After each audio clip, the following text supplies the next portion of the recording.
Le déni n'est pas seulement un mécanisme psychologique. Aujourd'hui, il est peut-être devenu l'un des symptômes majeurs de notre époque.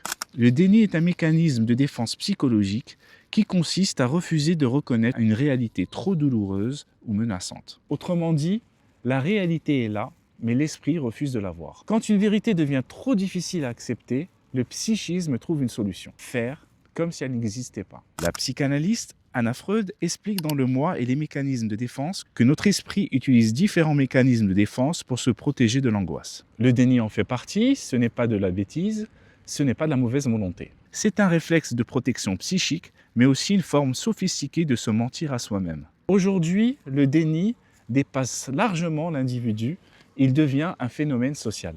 Le sociologue Zygmunt Bauman explique dans La vie liquide que nos sociétés modernes sont instables, rapides et anxiogènes.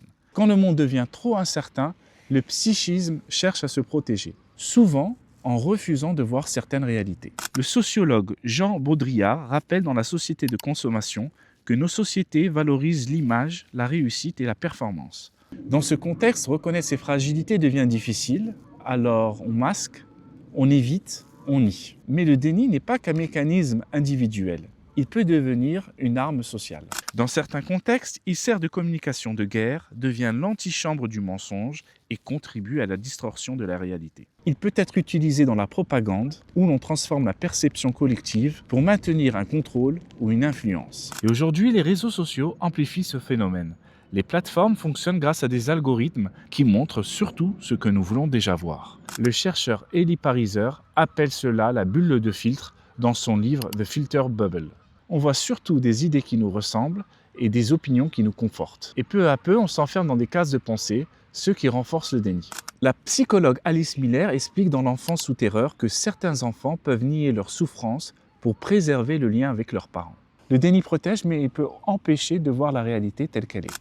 Aujourd'hui, le déni semble être devenu l'une des maladies de notre époque. Dans un monde saturé d'informations, de tensions et d'incertitudes, il devient parfois plus simple de refuser certaines vérités que de les affronter. Il s'accompagne de phénomènes contemporains inquiétants. La post-vérité, où émotions et croyances pèsent plus que les faits. Un reversement des valeurs, où les repères du vrai et du faux, du juste ou de l'injuste, deviennent flous. Comprendre le déni aujourd'hui, ce n'est pas seulement analyser la psychologie individuelle. C'est aussi interroger notre société, nos systèmes d'information et notre rapport collectif à la vérité.